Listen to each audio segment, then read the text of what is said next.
Hello दोस्तों, मैं कंचन कुमारी आपका स्वागत करती हूँ हिंदी कहानी संग्रह में।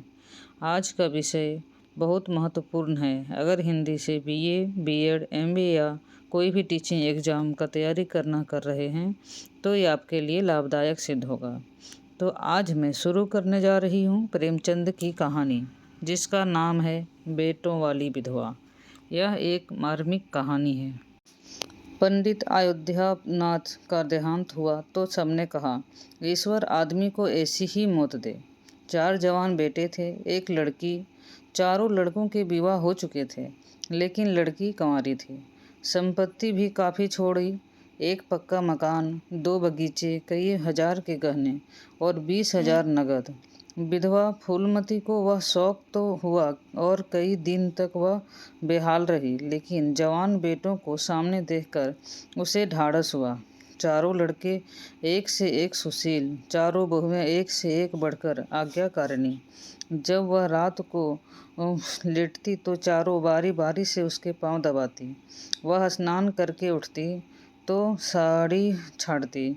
सारा घर इसके इशारे पर चलता था। बड़ा लड़का कामता एक दफ्तर में 50 रुपये पर नौकर था। छोटा उमानाथ डॉक्टरी पास कर चुका था और कहीं औषधालय खोलने की फिक्र में था। तीसरा दीनानाथ बीए में फेल हो गया था और पत्रिकाओं में लिख लिखकर कुछ न कुछ कमा लेता था। चौथा सीतानाथ चारों में सबसे कुशाग्र और होनहार था और अब की साल बीए प्रथम श्रेणी में पास करके एमए की तैयारी में लगा हुआ था। किसी लड़के में वह दुर्व्यसन, वह छैलापन, वह लुटाऊपन न था जो माता पिता को जलाता और कुमर्यादा तो डुबाता है। फूलमती घर की मालकिन थी। गोपी कुंजियाँ बहुत बड़ी बहू के पास रहती थी।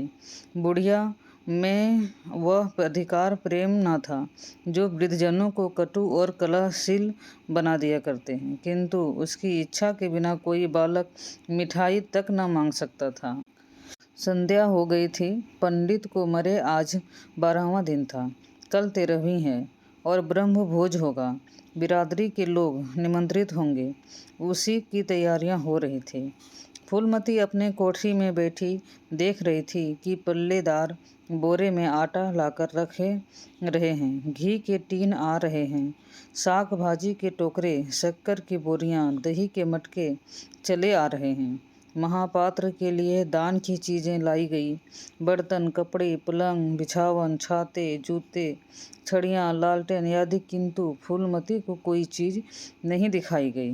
नियमानुसार ये सब सामान उसके पास आने चाहिए थे। वह प्रत्येक वस्तु को देखती, उसे पसंद करती, उसकी मात्रा में कमी बेसी का फैसला करती, तब इन चीज़ों को भंडारे में रखा जाता।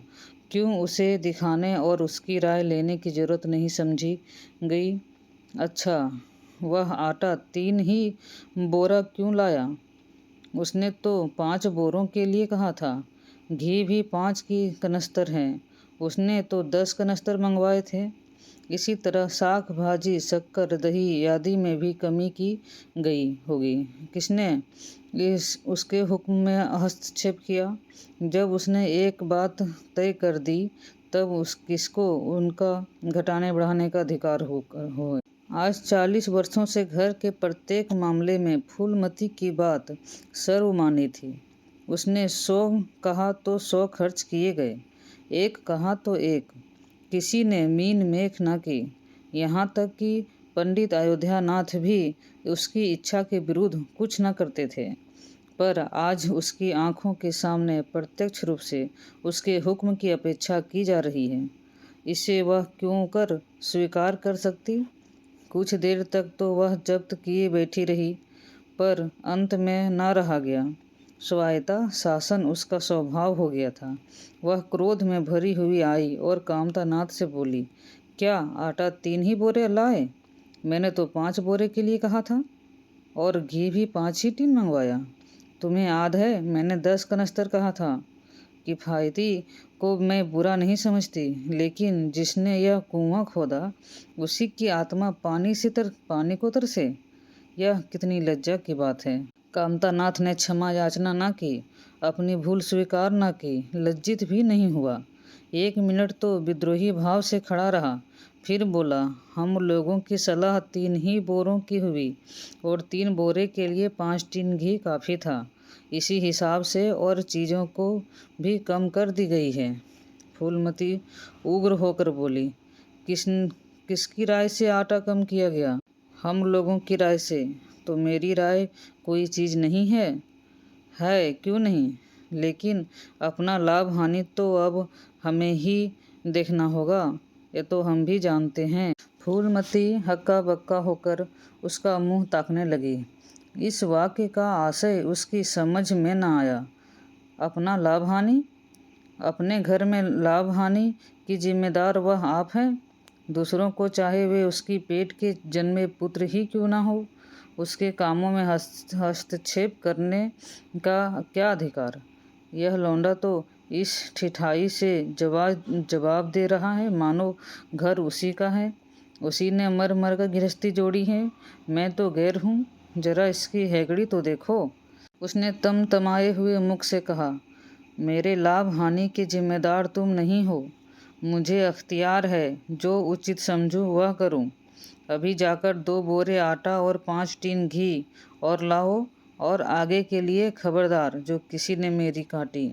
अपने विचार से उसने काफ़ी तंबीह कर दी थी। शायद इतनी कठोरता अनावश्यक थी। उसके अपनी उग्रता को खेद हुआ। वो लड़के ही तो हैं, समझे होंगे कुछ किफ़ायती करनी चाहिए। मुझसे इसलिए ना पूछा होगा कि अम्मा तो खुद हर एक काम में किफ़ायत किया करती हैं। अगर इन्हें मालूम होता कि इस काम में भी किफ़ायत पसंद ना करूँगी तो कभी इन्हें मेरी उपेक्षा करने का साहस ना होता। यद्यपि कामतानाथ अब भी उसी जगह खड़ा था और उसकी भाव भंगिमा से ऐसा ज्ञात होता था कि इस आज्ञा का पालन करने के लिए वह बहुत उत्सुक नहीं है। पर फूलमती निश्चिंत होकर अपनी कोठरी में चली गई। इतनी तंबीह पर भी किसी को उसकी अवज्ञा करने की सामर्थ्य हो सकती है, इसकी संभावना का ध्यान भी उसे न आया। ज्यों-ज्यों समय बीतने लगा, उस पर वह हकीकत खुलने लगी कि इस घर में अब उसकी वह हैसियत नहीं रह गई जो 10-12 दिन पहले थी। संबंधियों के यहाँ से नेवते में शक्कर, मिठाई, दही, अचार आदि आ रहे थे। बड़ी बहू इन वस्तुओं को स्वामिनी भाव से संभाल कर रख रही थी। कोई भी उससे पूछने नहीं आता। बिरादरी के लोग भी कुछ पूछते हैं कामतानाथ से, वे बड़ी बहू से। कामतानाथ कहाँ का बड़ा इंतजामकार है, रात दिन भंग पिए पड़ा रहता है, किसी तरह रो धोकर दफ्तर चला जाता है। उसमें भी महीने में 15 नागों से कम नहीं होते। वह तो कहो साहब पंडित जी का लिहाज करता है, नहीं अब तक कभी का निकाल देता। और बड़ी बहू जैसी फूहड़ औरत और भला इन बातों को क्या समझेगी? पहले कपड़े लत्ते तक जो जतन से रख नहीं सकती, चली है गृहस्थी चलाने। भद्द हो गई होगी और क्या। सब मिलकर कुल के नाक कटवाएंगे, वक्त पर कोई न कोई चीज़ कम हो जाएगी। इन कामों के लिए बड़ा अनुभव चाहिए। कोई चीज़ तो इतनी ज़्यादा बन जाएगी कि मारी मारी फिरेगी, और कोई चीज़ इतनी कम बनेगी कि किसी को पत्तल पर पहुँचेगी भी नहीं। किसी पर आखिर इन सबों को क्या हो गया है? अच्छा, बहू तिजोरी क्यों खोल रखी है? वह मेरी आज्ञा के बिना तिजोरी खोलने वाली कौन होती है? कुंजी उसके पास है अवश्य, लेकिन जब तक मैं रुपये ना निकलवाऊं तिजोरी नहीं खोलती। आज तो इस तरह खोल रही है मानो मैं कुछ हूँ ही नहीं। यह मुझसे ना बर्दाश्त होगा। वह चमक कर उठी और बहू के पास जाकर कठोर स्वर में बोली, तिजोरी क्यों खोलती हो बहू? मैंने तो खोलने को नहीं कहा। बड़ी बहू ने निसंकोच भाव से उत्तर दिया, बाजार से सामान आया है तो दाम ना दिया जाएगा? कौन चीज़ किस भाव से आई है और कितनी आई है, यह मुझे कुछ नहीं मालूम। जब तक हिसाब किताब ना हो जाए रुपये कैसे दिए जाएं? हिसाब किताब सब हो गया है। किसने किया? अब मैं क्या जानूं किसने किया? जाकर मर्दों से पूछो। मुझे हुक्म मिला, रुपये लाकर दे दो, रुपये लिए जाती हूँ। फूलमती खून का घूंट पीकर रह गई। इस वक्त बिगड़ने का अवसर न था। घर में मेहमान स्त्री पुरुष भरे हुए थे। अगर इस वक्त उसने लड़कों को डांटा तो लोग यही कहेंगे कि इनके घर में पंडित जी के मरते ही फूट पड़ गई। दिल पर पत्थर रखकर फिर अपनी कोठरी में चली गई। जब मेहमान विदा हो जाएंगे तब वह एक एक करके खबर लेगी। तब देखेगी कौन उसके सामने आता है और कौन क्या कहता है। इनकी सारी हेकड़ी चौकड़ी भुला दूंगी। किंतु कोठरी के एकांत में भी वह निश्चिंत न बैठी थी। सारी परिस्थितियों को गिद्ध दृष्टि से देख रही थी। कहाँ सत्कार का कौन सा नियम भंग होता है और कहाँ मर्यादाओं की उपेक्षा की जाती है। भोज आरंभ हो गया। सारी बिरादरी एक साथ पंगतों में बिठा दी गई। आंगन में मुश्किल से 200 आदमी बैठ सकते हैं। ये 500 आदमी इतनी सी जगह में कैसे बैठ जाएंगे? क्या आदमी के ऊपर आदमी बिठाए जाएंगे? 2 पंगतों में लोग बिठाए जाएंगे। 2 पंगतों में लोग बिठाए जाते तो क्या बुराई हो जाती? यही तो होता है कि 12 बजे की जगह भोज 2 बजे समाप्त होता। मगर यहाँ तो सबको सोने की जल्दी पड़ी हुई है। किसी तरह यह बला सिर से टले, चैन से सोए। लोग कितने सटकर बैठे हुए हैं कि किसी को हिलाने की भी जगह नहीं। पत्तल एक पर एक रखे हुए हैं। पूरियां ठंडी हो गई, लोग गरम गरम मांग रहे हैं। मैदे की पूरियां ठंडी होकर चिमड़ी हो जाती हैं। इन्हें कौन खाएगा? रसोइये को कड़ाव पर से न जाने क्यों उठा दिया गया। यही सब बातें नाक काटने की है। सहसा शोर मचा। तरकारियों में नमक नहीं। बड़ी बहू जल्दी जल्दी नमक पीसने लगी। फूलमती क्रोध के मारे ओठ चबा रही थी, पर इस अवसर पर मुंह न खोल सकती थी। बारे नमक पिसा और पतलों पर डाला गया। इतने में फिर शोर मचा। पानी गर्म है, ठंडा पानी लाओ। ठंडे पानी का कोई प्रबंध न था। बर्फ भी न मंगवाई थी। आदमी बाजार दौड़ाया गया, मगर बाजार में इतनी रात गए बर्फ कहाँ? आदमी खाली हाथ लौट आया। मेहमानों को भी वही नल का पानी और गर्म पानी पीना पड़ा। फूलमती बस चलता तो ठीक है, नहीं तो और कुछ अच्छा हो सकता था। तो लड़कों का मुंह नोच लेती। ऐसी छिछालेदार उसके घर में कभी न हुई थी। उस पर सब मालिक बनने के लिए मरते हैं। बर्फ जैसी ज़रूरी चीज़ मंगवाने की भी किसी को सुधि नहीं थी। सूद कहाँ से रहे जब किसी को गप लड़ाने से फुर्सत मिले। मेहमान अपने दिल में क्या कहेंगे कि चले हैं बिरादरी को भोज देने और घर में बर्फ तक नहीं। अच्छा, फिर यह हलचल क्यों मच गई? अरे, लोग पंगत से उठे जा रहे हैं, क्या मामला है? फूलमती उदासीन न रह सकी। कोठरी से निकलकर बरामदे में आई और कामतानाथ से पूछा, क्या बात हो गई लल्ला? लोग उठे क्यों जा रहे हैं? कामता ने कोई जवाब न दिया, वहाँ से खिसक गया। फूलमती झुंझला कर रह गई। सहसा कहारी मिल गई। फूलमती ने उससे भी वही प्रश्न किया। मालूम हुआ किसी के शोरबे में मरी हुई चूहिया निकल आई है। फूलमती चित्रलिखित सी वहीं खड़ी रह गई। भीतर ऐसा उबाल उठा कि दीवार से सिर टकरा ले। अभागे भोज का प्रबंध करने चले थे। इस फूहड़पन की कोई हद है? कितने आदमियों का धर्म सत्यानाश हो गया। फिर पंगत क्यों ना उठ जाए? आँखों से देखकर अपना धर्म कौन गवाएगा? हाँ, किया धरा मिट्टी में मिल गया। सैकड़ों रुपये पर पानी फिर गया। बदनामी हुई सो वह अलग। मेहमान उठ चुके थे। पतलों पर खाना ज्यों का त्यों पड़ा हुआ था।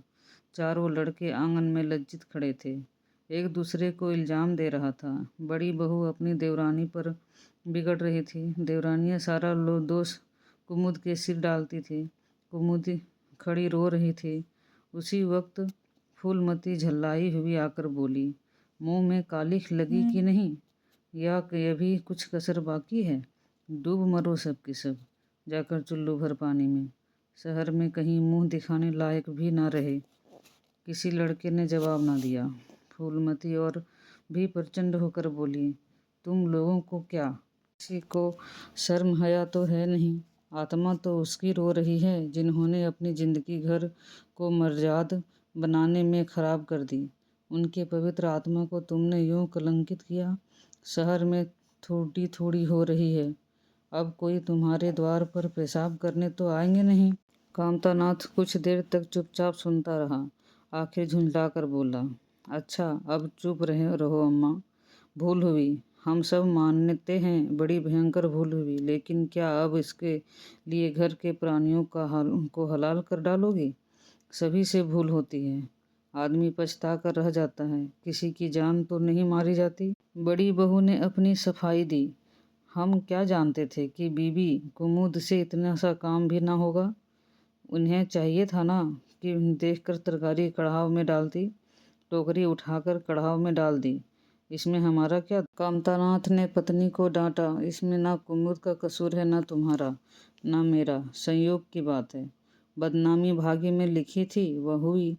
इतने बड़े भोज में एक एक मुट्ठी तरकारी कढ़ाव में नहीं डाली जाती, टुकड़े के टुकड़े उड़ेल दिए जाते हैं। कभी कभी ऐसी दुर्घटना हो ही जाती है, पर इसमें कैसी जग हंसाई और कैसी नाक कटाई। तुम खाओ खा जल पर नमक छिड़कती हो। फूलमती ने दांत पीसकर कहा, शर्माते तो नहीं, उल्टे और बेहयाई की बातें करते हो। कामता ने निसंकोच होकर कहा, शर्माऊं क्यों? किसी की चोरी की है क्या? चीनी में चींटे और आटे में घून यह नहीं देखे जाते? पहले हमारी निगाह न पड़ी, बस यही बात बिगड़ गई।